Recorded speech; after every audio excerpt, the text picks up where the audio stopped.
Hi, and welcome to Virtual Construction Assistant's weekly tips and tricks for your office system. Our tip for today is about setting multiple time zones for meetings in Outlook Calendar. Working with different time zones, mistakes are inevitable.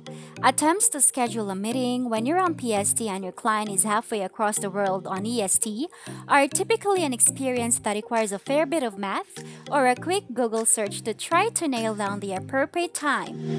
There's a solution for that. Outlook can solve this with no Googling required. Here's how. Open Outlook and navigate to File tab. Click Options. Then select Calendar and scroll down to Time Zones.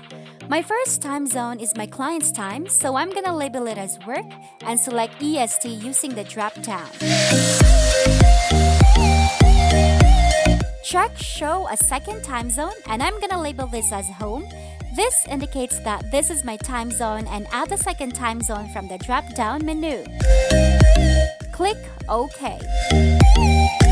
Now let's check the calendar and confirm that time zones are reflected.